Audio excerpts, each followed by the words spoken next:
Lanjutkan kembali menyaksikan dari Pengadilan Tipikor Jakarta Pusat atas nama terdakwa Johnny Gerard Plate dibuka dan dinyatakan terbuka untuk umum.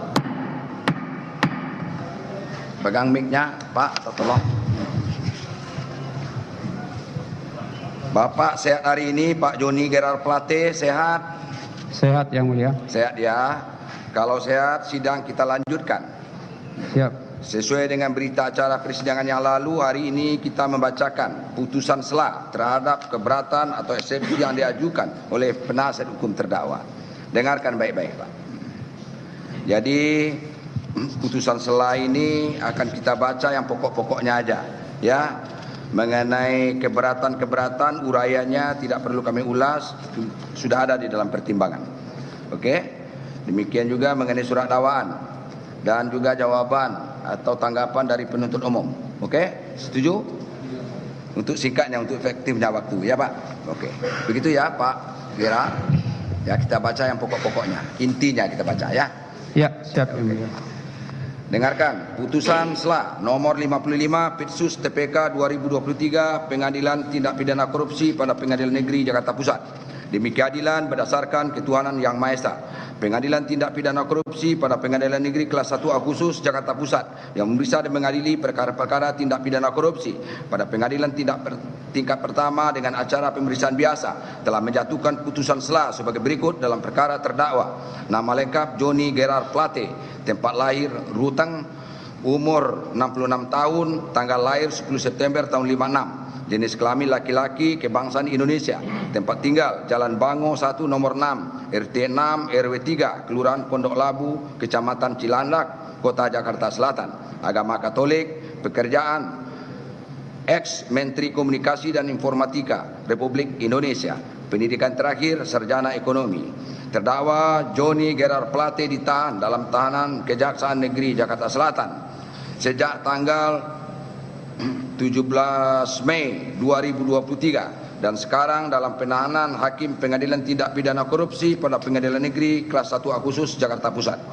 Terdakwa di persidangan didampingi oleh penasihat hukumnya Dr. Muhammad Ali Nurdin SHMH MKN CRA CLL, Ahmad Kholidin SHMH, Daniel Ricky Oliver SH, Diosius Yasmin Pongkar SH, Husin Wiwanto SH MKN, Adiak Sono Bagus Pratomo SHMH, semuanya para advokat dan konsultan hukum pada Law Office Muhammad Ali Nurdin and Partner, beralamat di Jalan Pangeran Antasari nomor 11 Cipete Utara, Kebayoran Baru, Jakarta Selatan. Berdasarkan surat kuasa khusus tertanggal 23 Juni 2023 bertindak baik bersama-sama maupun sendiri-sendiri atas nama Johnny Gerard Plate. Pengadilan Tindak Pidana Korupsi tersebut telah membaca satu penetapan Ketua Pengadilan Tindak Pidana Korupsi pada Pengadilan Negeri Kelas 1 Agustus Jakarta Pusat tentang penunjukan Majelis Hakim memeriksa dan mengadili perkara ini. 2. Penetapan Majelis Hakim Pengadilan Tindak Pidana Korupsi pada Pengadilan Negeri Jakarta Pusat tentang penentuan hari sidang. Setelah membaca surat-surat dan berkas perkara yang bersangkutan, setelah mendengar nota keberatan atau eksepsi dari tim penasihat hukum terdakwa yang dibacakan pada tanggal 4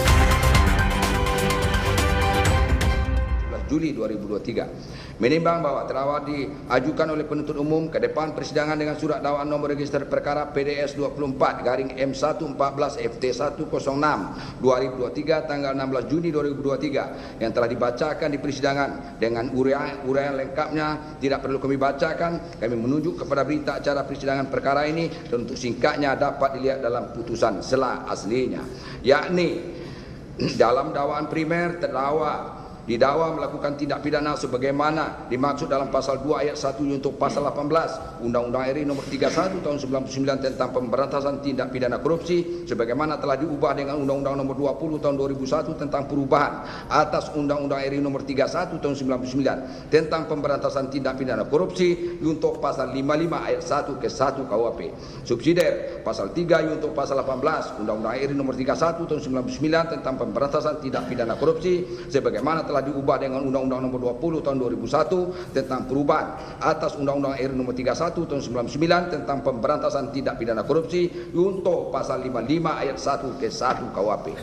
Menimbang bahwa terhadap surat dakwaan penuntut umum tersebut, tim penasihat hukum terdakwa telah mengajukan nota keberatan atau eksepsi yang dibacakan di persidangan pada tanggal 4 Juli 2023 dengan segala alasannya, dan untuk uraian dan keberatan eksepsi dari tim penasihat hukum terdakwa tersebut sebagaimana termuat dalam berita acara persidangan perkara ini, untuk singkatnya tidak perlu kami bacakan. Kami menunjuk kepada berita acara persidangan dan untuk singkatnya dapat dilihat dalam putusan sela aslinya. Dan di akhir permohonan tersebut, tim penasihat hukum terdakwa telah mengajukan permohonan kepada Majelis Hakim Indonesia yang mengadili perkara ini agar memutuskan dengan putusan sela sebagai berikut. 1. Menerima dan mengabulkan nota keberatan atau eksepsi terdakwa untuk seluruhnya. 2. Menyatakan surat dakwaan nomor register perkara PDS 24-M114 FT106/2023 tertanggal 16 Juli 2023 batal demi hukum atau setidak-tidaknya dinyatakan tidak dapat diterima untuk seluruhnya. Umpan clear per Clark. 3. Menyatakan perkara pidana nomor 55 Pitsus TPK 2023 PN Jakarta Pusat atas nama terdakwa Johnny Gerald Plate tidak dapat dilakukan pemeriksaan lebih lanjut. 4. Memulihkan hak terdakwa dalam kedudukan, kemampuan dan harkat serta martabatnya seperti semula. 5. Memerintahkan kepada penuntut umum untuk membebaskan terdakwa dari tahanan. 6. Memerintahkan kepada penuntut umum untuk membuka pemblokiran seluruh rekening bank atas nama terdakwa dan atau istri terdakwa dan atau keluarga tanpa terkecuali. 7. Memerintahkan kepada penuntut umum untuk mengembalikan seluruh barang atau harta benda milik terdakwa yang disita terkait dengan perkara ini tanpa kecuali. 8. Memerintahkan kepada penuntut umum untuk melaksanakan keputusan perkara ini. 9. Membebankan biaya perkara ini kepada negara.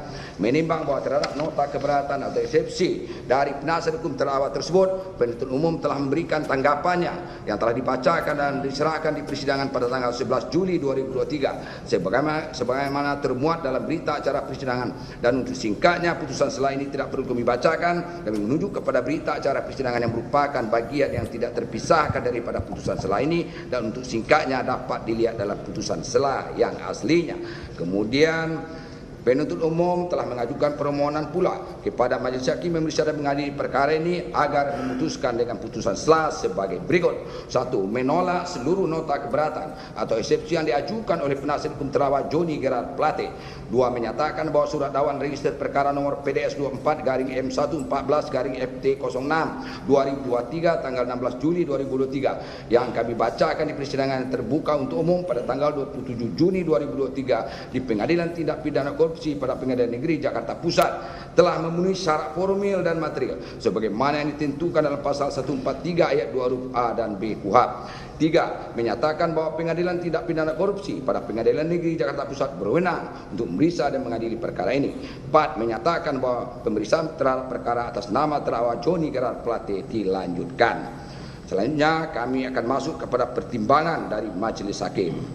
Menimbang bahwa sebelum majelis menanggapi dan mempertimbangkan keberatan atau eksepsi tim penasihat hukum terdakwa dan tanggapan penuntut umum, kiranya perlu Majelis Hakim mengingatkan kembali bahwa ruang lingkup materi eksepsi telah diatur dalam undang-undang secara limitatif pada pasal 156 ayat 1 Undang-Undang Nomor 8 Tahun 1991 tentang hukum acara pidana sebagai berikut. Dalam hal terdakwa atau penasihat hukum mengajukan keberatan bahwa pengadilan tidak berwenang mengadili perkaranya atau dakwaan tidak dapat diterima atau surat dakwaan harus dibatalkan, maka setelah diberi kesempatan kepada penuntut umum untuk menyatakan pendapatnya, hakim mempertimbangkan keberatan tersebut untuk selanjutnya mengambil keputusan. Dari ketentuan tersebut dapat dipahami bahwa ruang lingkup keberatan atau eksepsi secara limitatif telah ditentukan hanya meliputi 3 hal, yaitu 1. Kewenangan pengadilan dalam mengadili perkara. 2. Dakwaan tidak dapat diterima. 3. Surat dakwaan harus dibatalkan. Menimbang bahwa dari ketentuan pasal 156 ayat 1 KUHP tersebut, kami Majelis Hakim dalam perkara aku akan menyampaikan pendapat atau tanggapan atas keberatan atau eksepsi yang diajukan oleh tim penasihat hukum terdakwa Johnny Gerald Plate sepanjang tidak keluar dari ketiga alasan yang telah ditentukan secara limitatif tersebut. Menimbang bahwa terhadap eksepsi penasihat hukum terdakwa serta tanggapan eksepsi penuntut umum mengenai syarat formil dan material surat dakwaan, Majelis Hakim akan mengemukakan terlebih dahulu pasal 143 ayat 2 huruf A dan B KUHP.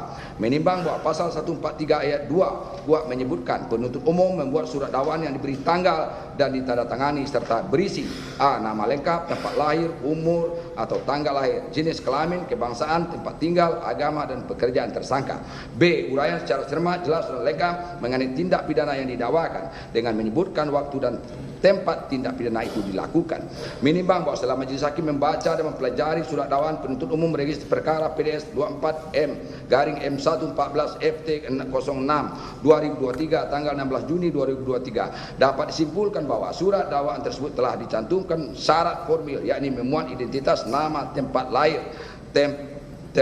umur dan tanggal lahir, jenis kelamin, kebangsaan, tempat tinggal, agama dan pekerjaan terdakwa Joni Gerard Plate secara lengkap serta saat terdakwa dihadapkan di persidangan oleh penuntut umum, identitas terdakwa yang dicantumkan dalam surat dakwaan telah cocok dengan identitas terdakwa yang sebenarnya yang dibenarkan lagi oleh terdakwa, sehingga penuntut umum tidak salah mengajukan orang di persidangan. Dengan kata lain, tidak terjadi error in persona dan surat dakwaan telah diberi tanggal dan ditandatangani sebagaimana dikehendaki oleh pasal 143 ayat 2 huruf A KUHP.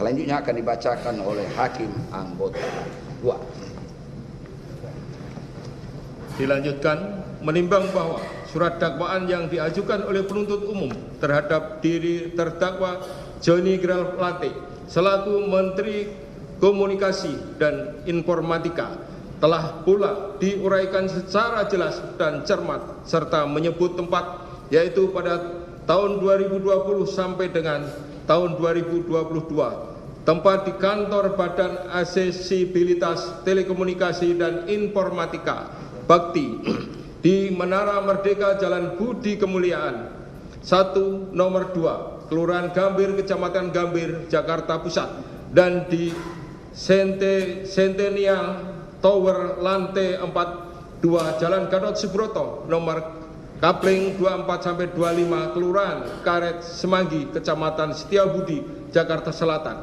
yang termasuk wilayah hukum Pengadilan Tindak Pidana Korupsi kelas 1A khusus Jakarta Pusat, diduga telah melakukan atau turut serta perbuatan melawan hukum atau menyalahgunakan kewenangan dalam pengadaan barang jasa BTS 4G dengan Bakti di tahun 2020 sampai dengan 2022 proyek Kementerian Kominfo dan Informatika. Menimbang bahwa dalam eksepsi penasihat hukum terdakwa yang menyatakan terdakwa tidak pernah melakukan apa yang dituduhkan oleh penuntut umum dan bagaimana terdakwa melakukan tindak pidana tersebut. Menimbang bahwa dalam surat dakwaan penuntut umum diuraikan terdakwa secara bersama-sama dengan Anang Ahmad Latif selaku Direktur Utama Direktur Utama Bakti dan dengan orang lain yang tercantum dalam surat dakwaan dalam pengadaan barang dan jasa BTS 4G tahun 2020 sampai dengan 2022 telah menyebutkan waktu tempus delicti dan locus delicti yang diduga mengakibatkan kerugian keuangan negara.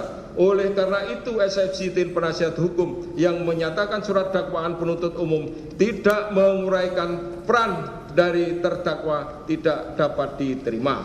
Menimbang bahwa tim penasihat hukum terdakwa yang menyatakan terdakwa tidak pernah mengetahui pemberian-pemberian uang yang diuraikan dalam surat dakwaan dan tidak ada penambahan kekayaan bagi terdakwa sehingga tuduhan tersebut kontradiktif atau tidak sejalan dengan pasal yang dituduhkan kepada terdakwa. Menimbang bahwa atas materi eksepsi yang disampaikan oleh tim penasihat hukum terdakwa yang menyangkut tuduhan penerimaan uang sehingga memperkaya diri sendiri atau orang lain atau suatu korporasi, majelis tidak menanggapi lebih lanjut karena materi eksepsi telah masuk materi pokok perkara, yaitu unsur-unsur tindak pidana yang harus dibuktikan dalam persidangan lebih lanjut dengan memeriksa para saksi, barang bukti, serta ahli, dan oleh karena itu eksepsi tim penasihat hukum tidak dapat diterima. Menimbang bahwa eksepsi tim penasihat hukum yang menyatakan tidak adil apabila penuntut umum diberikan kebebasan mengungkapkan, membacakan materi pokok perkara, sedangkan penasihat hukum hanya boleh mengomentari hal-hal yang bersifat yuridis formil saja. Menimbang bahwa atas eksepsi tim penasihat hukum, majelis tidak sependapat karena Undang-Undang Nomor 8 Tahun 1981 tentang KUHP telah mengatur bagaimana cara beracara di persidangan, sedangkan majelis hakim di persidangan berada dalam posisi di antara penuntut umum dan terdakwa serta penasihat hukumnya. Majelis tidak memihak kepada salah satu pihak dalam persidangan sehingga berimbang. Oleh karena itu, untuk memberikan pendidikan yang baik kepada masyarakat, majelis mengharapkan kepada penasihat hukum terdakwa dan penuntut umum untuk memanfaatkan hukum acara dengan sebaik-baiknya sesuai dengan tugas masing-masing. Hukum acara pidana telah memberikan keadilan bagi pencari keadilan. Dengan demikian, eksepsi tim penasihat hukum yang menyatakan tidak adil tidak dapat diterima.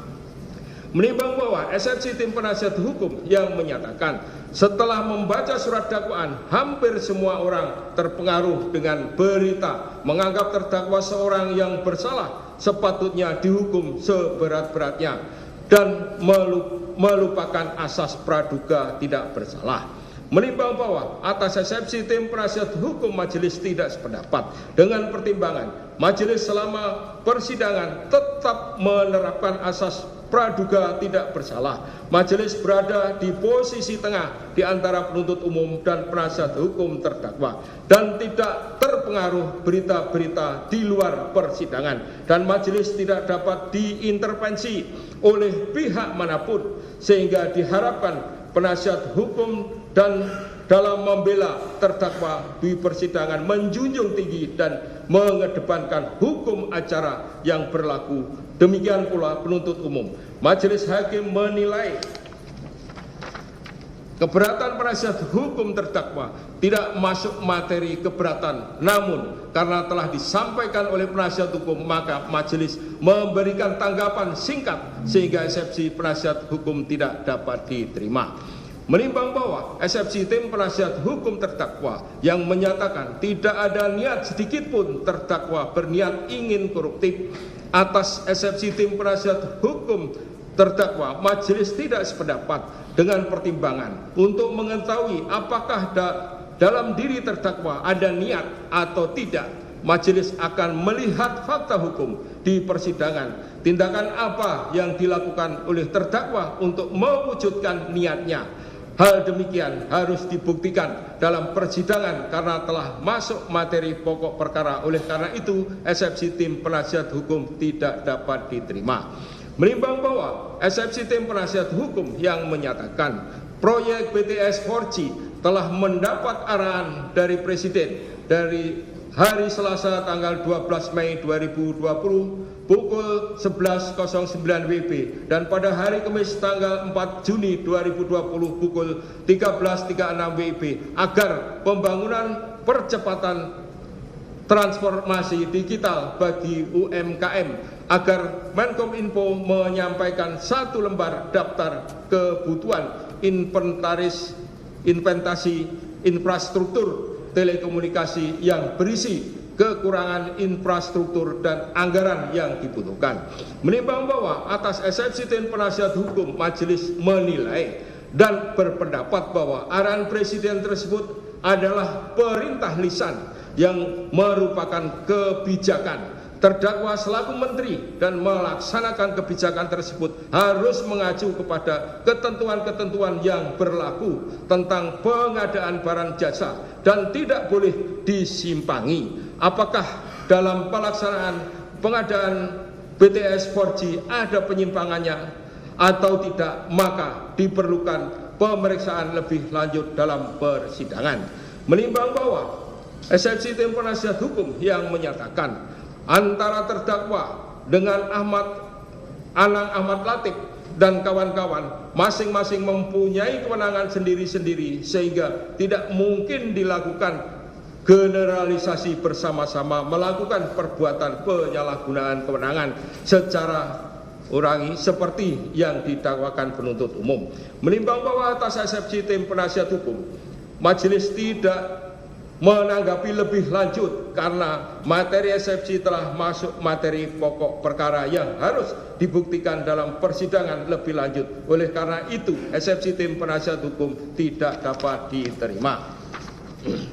Menimbang bahwa surat dakwaan penuntut umum tentang isi dan perumusan serta uraian secara cermat, jelas, dan lengkap mengenai tindak pidana yang didakwakan serta hal-hal yang menyertai tindak pidana itu sebagai syarat material telah diuraikan oleh penuntut umum secara lengkap, sehingga dengan demikian menurut majelis hakim surat dakwaan penuntut umum register perkara nomor PDS 24 dan seterusnya tertanggal 16 Juni 2023 telah memenuhi ketentuan yang dimaksud pada pasal 143 ayat 2 huruf B KUHP. Surat dakwaan memuat uraian secara cermat, jelas, dan lengkap mengenai tindak pidana yang didakwakan dengan menyebutkan waktu, tempat tindak pidana itu dilakukan.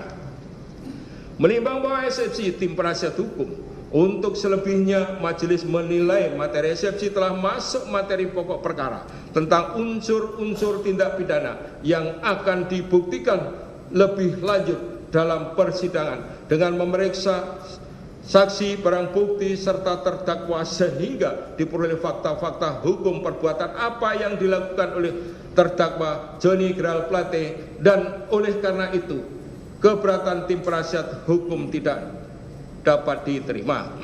Menimbang bahwa dari uraian pendapat majelis di atas, eksepsi tim penasihat hukum terdakwa Johnny Geral Plate yang menyatakan dakwaan yang dibuat oleh jaksa penuntut umum tidak memenuhi syarat formil dan material karena tidak sesuai dengan pasal 143 ayat 2 huruf A dan huruf B KUHP, haruslah dinyatakan tidak dapat diterima. Menimbang bahwa setelah majelis hakim membaca dan mempelajari surat dakwaan penuntut umum register perkara nomor PDS 24 dan seterusnya tertanggal 16 Juni 2023 telah memenuhi syarat formil dan material sesuai dengan pasal 143 ayat 2 huruf A dan huruf B KUHP. Menimbang bahwa tentang alasan-alasan eksepsi keberatan lainnya menurut pendapat majelis hakim tidak termasuk alasan-alasan eksepsi sebagaimana dimaksud dalam pasal 156 ayat 1 KUHP dan masih memerlukan proses pemeriksaan alat bukti, maka akan diperiksa dan diputus bersama-sama dengan perkara yang didakwakan kepada terdakwa.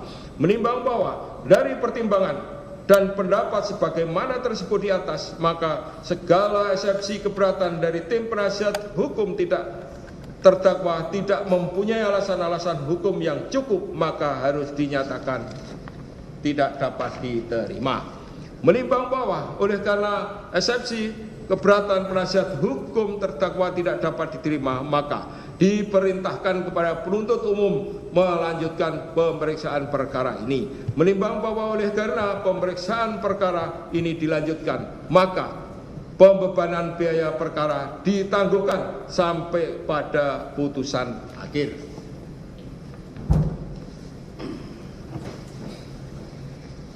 Mengingat pasal 143 ayat 2 dan pasal 156 KUHP serta pasal-pasal lain dari peraturan perundang-undangan yang bersangkutan, mengadili: 1. Menyatakan eksepsi tim penasihat hukum terdakwa Johnny Geral Plate tidak dapat diterima. 2. Memerintahkan penuntut umum untuk melanjutkan pemeriksaan perkara atas nama terdakwa Johnny Geral Plate dengan surat dakwaan register perkara nomor PDS 24-14-FT1-06-2023 tertanggal 16 Juni 2023. 3. Menangguhkan biaya perkara sampai putusan akhir. Demikianlah diputuskan dalam rapat pemusyawaratan Majelis Hakim Pengadilan Tindak Pidana Korupsi pada Pengadilan Negeri Kelas 1 Khusus Jakarta Pusat pada hari Kamis tanggal 18 Juli. Kami ulangi, pada hari Selasa tanggal 18 Juli 2023 oleh kami Fazal Henry SAMH sebagai Hakim Ketua Majelis, Rianto Adam Ponto SAMH serta Kolonel Sukartono SAMH Hakim ad hoc Tipikor pada Pengadilan Negeri kelas 1A khusus Jakarta Pusat, masing-masing sebagai hakim anggota. Putusan mana diucapkan dalam persidangan yang terbuka untuk umum pada hari ini juga oleh Hakim Ketua Majelis tersebut dengan didampingi oleh Hakim anggota tersebut serta dibantu oleh Tastau Sianipar SHMH sebagai panitera pengganti dengan dihadiri oleh Jaksa Penuntut Umum pada Kejaksaan Agung Republik Indonesia dan di hadapan terdakwa dengan didampingi oleh penasihat hukumnya. Begitu ya Pak Gerard Plate. Jadi eksepsi atau keberatan yang diajukan oleh penasihat hukum terdakwa, ya penasihat hukum saudara, semuanya dinyatakan tidak dapat diterima karena telah membahas materi pokok perkara yang nanti akan dibuktikan dalam persidangan selanjutnya. Demikian Pak. Di awal saya sudah sampaikan kalau eksepsi itu menyangkut mengutaati materi pokok perkara, pasti akan kami nyatakan tidak dapat terima atau ditolak. Begitulah Pak. Ya, jadi dari awal saya sudah sampaikan, sudah wanti-wanti, tetapi diajukan juga ya. Kami majelis hakim wajib mempertimbangkan dengan suatu putusan. Demikian Pak ya. Oleh karena itu maka pemeriksaan perkara ini dilanjutkan. Ya. Jadi kapan Pak? Sama seperti yang pertama tadi yang mulia, kami minta waktu 1 minggu ya. Ya. Jadi tanggal 25 kita sidang lagi Pak. Ya, Pak Gerard Plate. Hari Selasa tanggal 25 akan diajukan saksi-saksi. Ya, siapa saksi yang akan diajukan nanti silakan aja berkoordinasi antara penasihat hukum dengan penuntut umum. Walaupun di dalam KUHP tidak ada ketentuan itu, namun demi untuk menegakkan hak-hak hukum terdakwa, tidak salahnya penuntut umum memberitahukan kepada penasihat hukum siapa saksi yang akan diajukan. Dengan demikian maka terdakwa dan penasihat hukum lebih maksimal untuk membela diri. Silakan. Begitu Pak. Ya. Nah, bagaimana? Mohon izin yang mulia. Kesempatan ini kami mohon sampaikan bahwasanya sekiranya nanti JPU dalam memberikan apa yang saksi-saksi yang akan dihadirkan tidak 3 hari sebelum sidang. Jadi artinya itu terkandung teknis Pak. Iya betul. Jadi gini, sidang kita undur minggu depan berarti 7 hari. Iya. Dalam waktu 7 hari itu tidak perlu 3 hari, berapa hari? Ya 1 hari mau sidang juga saudara pelajari lah itu. Ya nggak ada ketentuan itu Pak. Kalaupun diberitahukan oleh penuntut umum itu sebetulnya ya kebijakan aja. Sebetulnya adalah koordinasi yang baik antara penuntut umum dengan penasihat hukum. Ya sebetulnya nggak boleh itu, tetapi saya memandang itu perlu karena terdakwa ini kan kita asas praduga tak bersalah Pak. Dia secara maksimal bisa membela dirinya sendiri, kemudian saudara para penasihat hukum bisa membela kepentingan hukum dari terdakwa. Begitulah maksudnya. Ya, kami malah majelis hakim malah lebih maksimal begitu, kami lebih enak Pak. Ya, lebih gila gitu ya Pak. Oke. Begitu Pak Joni Gerard Plate, sidang kita tunda minggu depan ya Pak ya, hari Selasa. Oke? Ya. Sebelum ditutup ada yang perlu disampaikan? Bapak dulu. Ada yang perlu disampaikan? Ada? Cukup? Dari penuntut umum, dari Kejaksaan Agung? Cukup yang mulia. Cukup. Oke. Demikian sidang kita tunda minggu depan hari yang sama, hari Selasa lagi tanggal 25 Juli 2023. Acara pemeriksaan saksi. Lagi terdakwa ke persidangan ini pada persidangan berikutnya. Dan oleh karena terdakwa ditahan maka tetap berada dalam tahanan dan penasihat hukum hadir ya jam 10 pagi. Oke? Sidang selesai dan ditutup. Silakan Pak.